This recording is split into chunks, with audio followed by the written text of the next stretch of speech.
Hello, this is a 2006 Infiniti M45. It's a rear-wheel drive, two-wheel drive vehicle. This is a front left driver's side brake. And today I'm going to change out the pads and the rotor as well.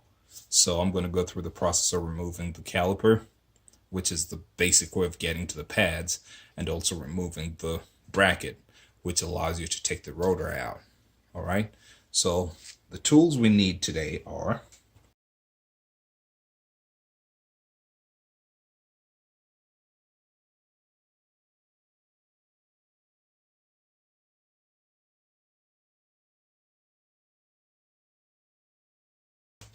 first tool we need is a 14 millimeter, and the 14 millimeter will be used to remove this slider pin bolt from which attaches the caliper to the bracket. Okay, so set that to loose. There's another one at the bottom. There you go. You'll notice that sometimes the slider pin itself actually moves while you try to rotate that. So what you get is a 17 millimeter. Hold that steady and get your 14 working on the back.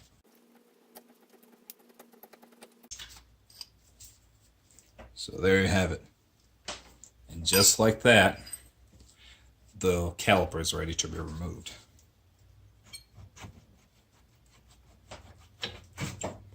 This is where you need to get creative. Get a, hanger, wire hanger, zip tie, rope, whatever it is. You don't want this suspended off of this. You don't want it to bend, kink, break, or anything of the sort. While I have this wiring harness here, I'm going to use it. I'm going to use it to support my caliper. So we've already removed this. What I'm going to do is this one right here. It's a 22, and there's another one down here as well.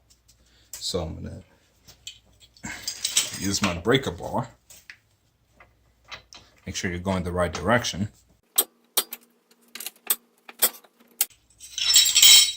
Down here, I can use my wrench. It's actually loose enough, so I don't have to use my wrench. However, up here, I don't have enough space for a wrench. At least my wrench just won't go in there. So I resort to use my socket. It's a stubby, and it works just well.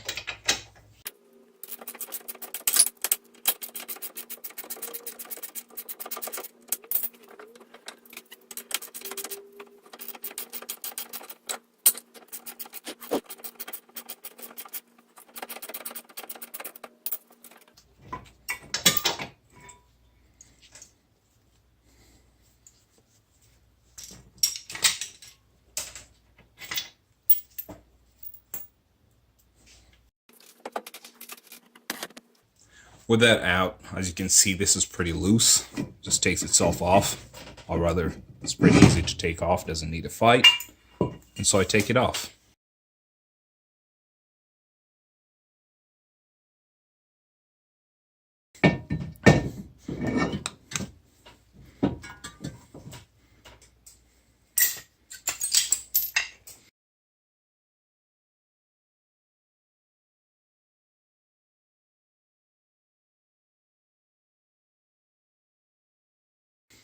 So before I go back, I'm actually going to go take this, go clean it out.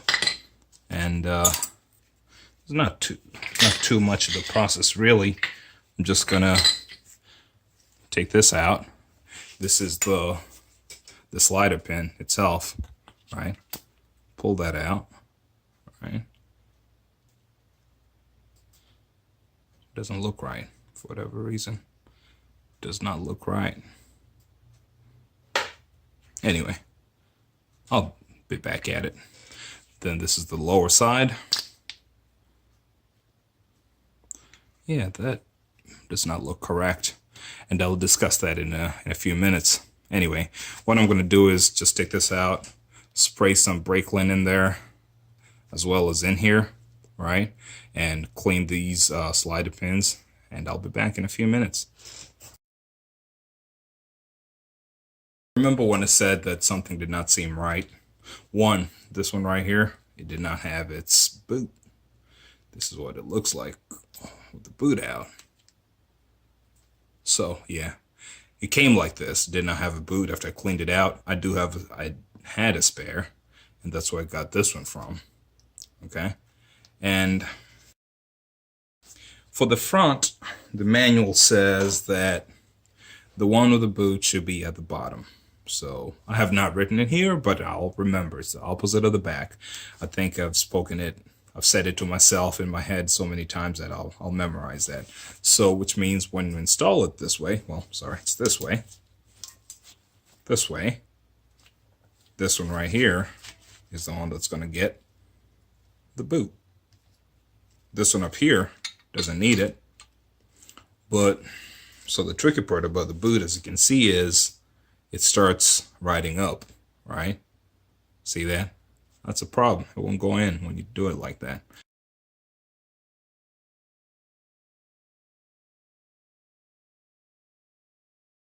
So again, as I said, lessons learned. Just get a new kit, rebuild kit.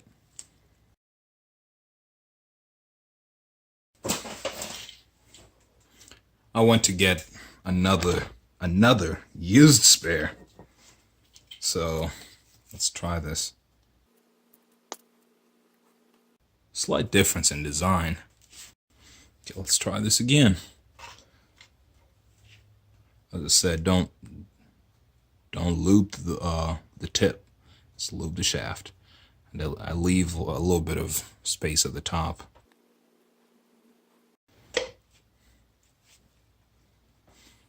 Okay. Then again, make sure we got our focus, right. It's gonna be the one at the bottom. Look how simple it is when you have the right kit. As I said, the other boot's so worn, that's why it was giving me so much trouble. But so, now that I'm sure it can go in, right? I'll take it out again. Crazy, right? Okay, so the bottom is well handled. Take this one here, lube the top, because I don't think I really handled that one.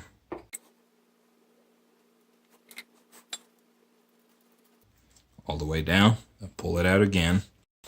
And now that I've ensured both guide pins or slide pins can go in, I'm gonna come back here, set the boots on.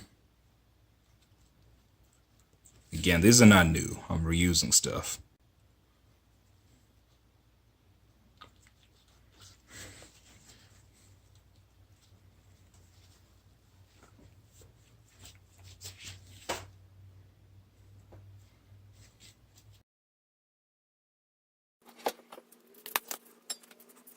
Remember the anti-rattle clip that I removed? I'm gonna put it back on.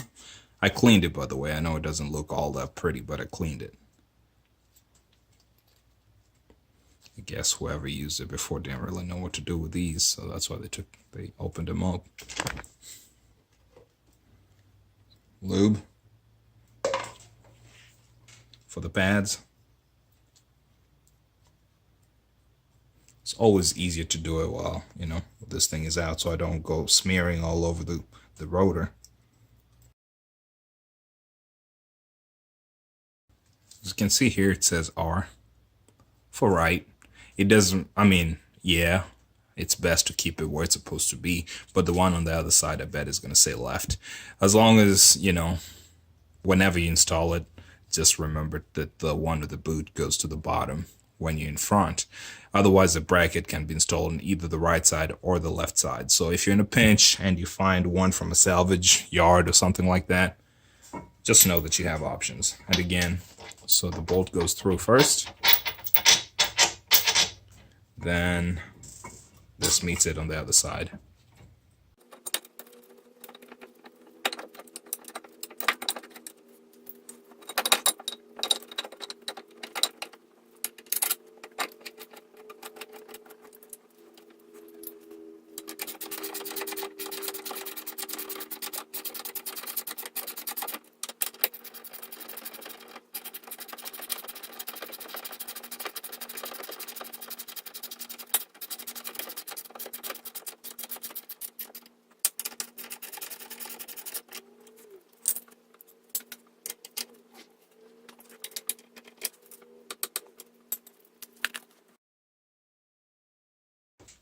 At this point, I'm ready for these pins, and I lube them again.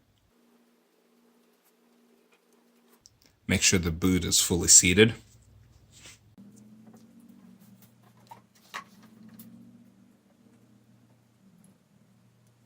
This one here will be very obvious if it doesn't work, if it doesn't seat all the way, so.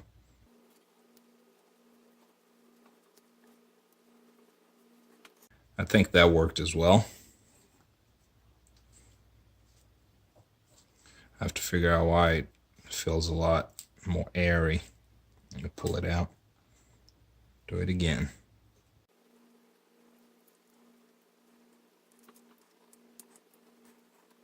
And there you go.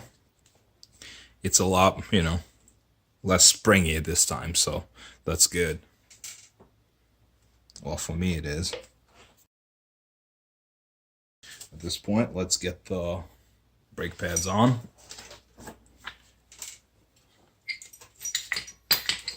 These were the brake pads that were on there, but for uniformity, I'm going to use these. I mean, they're not uniformly worn, but something I'm watching.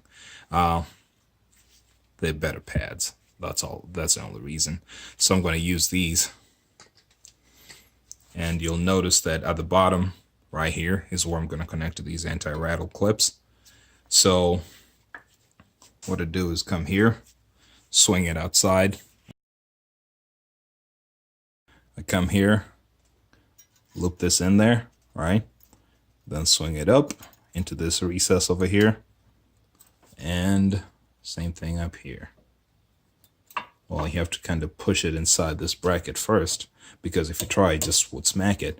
But so you swing it in, push it into the bracket, then it's in. I'm going to redo that from a different angle. First thing, come here, I loop it in like that. All right, that's in there. Then I swing it this way to sit in this recess over here. And if you just try to swing it over, it wouldn't really make it. But then I get here, then push it in into the bracket, then it mates. Perfect. I'm going to do the same thing on the other side. No need to see it, just trust that the process works.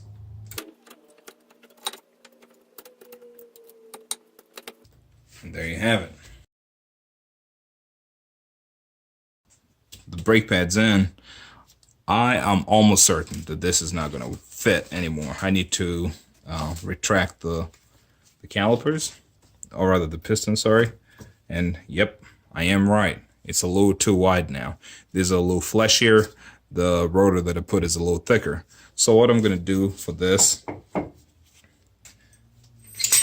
get one of my old pads, set it across there. Get my C-clamp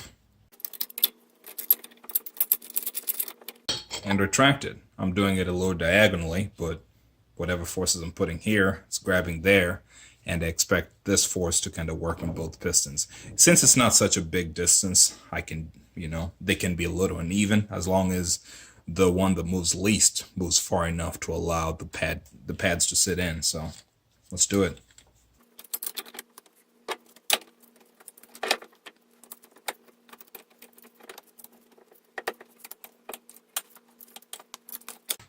I think they've moved enough, so I'm going to take this off, put this back here, and test it. Sure enough, this time it's going to make it through. So what I like to do is lube. I could lube the pads. I could just lube the contact surfaces. So I'm going to lube the contact surfaces.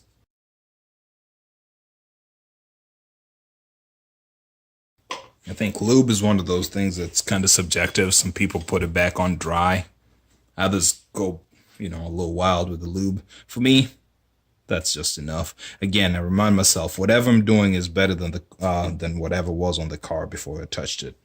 So with that, let's go ahead and install the slide pin, the guide pin bolts, or the slide pin bolts. That's mostly there. There's another one at the bottom. And for this, since it's the conventional style, what I'm going to do is, again, get my 14 milli as well as a 17 to hold it on this side. So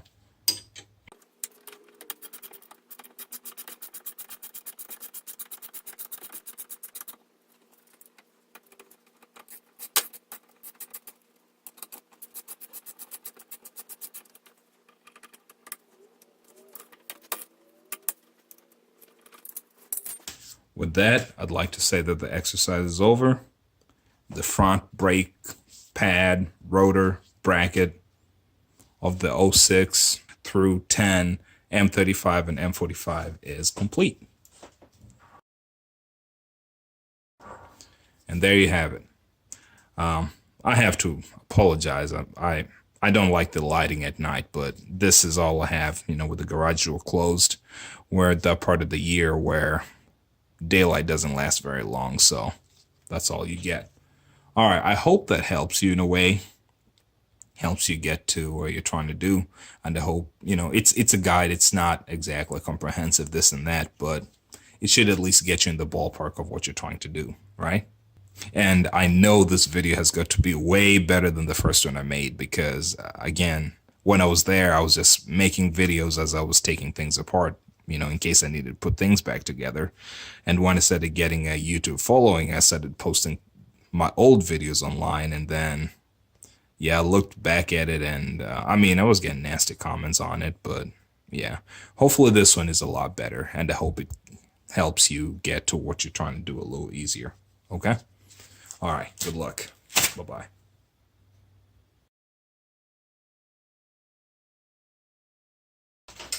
And just like I discussed for the back side, I know this says right front, which is where I got it from my other car. But for visual purposes, I'm going to install it this way so that, you know, while going forward, it looks like that rather than going forward, making it look like that, you know. So I have access to a technical paper. You can find it online. It's by, I know Stop Tech had hosted it, and that's a pretty, you know, respectable name when it comes to brake systems. And basically, I think the simple thing is that it doesn't matter looking inside here. These veins are straight. That is, they just go straight this way. So it doesn't really matter whether they're going forward or backwards. However, for some brakes, for some brake rotors, well, these ones go this way. The veins actually go backwards. So you do want those to be installed with these going in the normal front forward direction. Otherwise, I'll link that in the description as well so you can see for yourself and, you know, decipher what it means. But for this purposes, it doesn't really matter. It's just a visual thing and my preference to install them this way.